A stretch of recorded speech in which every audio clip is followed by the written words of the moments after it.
Amid escalating global conflicts and increasingly sharp geopolitical competition, the leaders of the BRICS countries expressed a firm stance at a summit held in Rio de Janeiro, Brazil, on Sunday, the 7th of June 2025.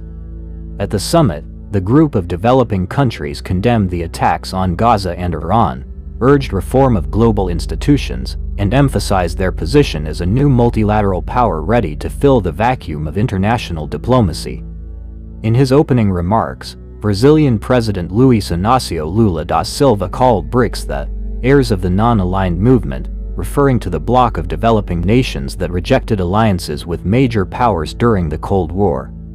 With multilateralism under attack, our sovereignty is once again at stake, Lula told BRICS leaders, according to Reuters. He noted that BRICS now represents more than half the world's population and 40% of global economic output.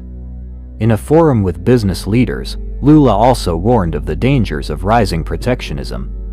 In a joint statement released Sunday afternoon, BRICS leaders condemned attacks on Iran's civilian infrastructure and nuclear facilities as violations of international law. They also expressed deep concern over the plight of the Palestinian people in Gaza due to Israeli aggression, and condemned what they called terrorism in Indian-controlled Kashmir.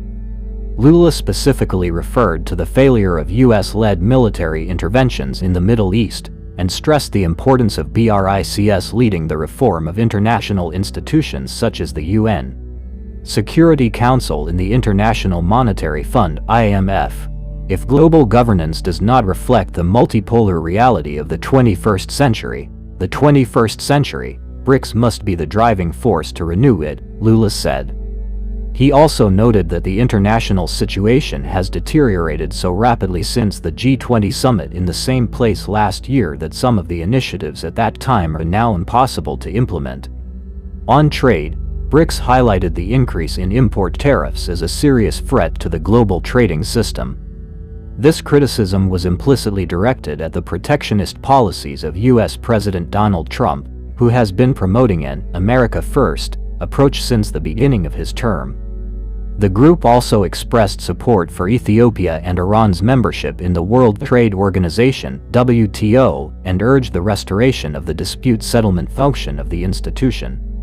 They also announced a new initiative to pilot BRICS multilateral guarantees through the New Development Bank (NDB), which aims to lower financing costs and increase investment between members. In a separate session on artificial intelligence, BRICS leaders called for protection against unauthorized use of AI, as well as the importance of transparency and fair compensation in data collection. The summit also served as a stage for Brazil to strengthen the position of developing countries on climate change, ahead of the UN Climate Conference, also to be held in Brazil in November. As Trump slows down the pace of the US in dealing with the climate crisis, BRICS countries are actually proactive. In bilateral meetings, China and the United Arab Emirates reportedly expressed interest in investing in the Tropical Forests Forever Facility Initiative, a tropical forest conservation program proposed by Brazil. According to two sources familiar with the discussions, this investment commitment is evidence that developing countries want to be part of the global solution. BRICS was originally formed in 2009 by Brazil, Russia, India, and China. South Africa joined in 2010, and last year, the group officially added 6 new members: Egypt, Ethiopia, Indonesia, Iran, Saudi Arabia, and the United Arab Emirates. This year's Rio summit was a historic moment because for the first time Indonesia participated as a full member.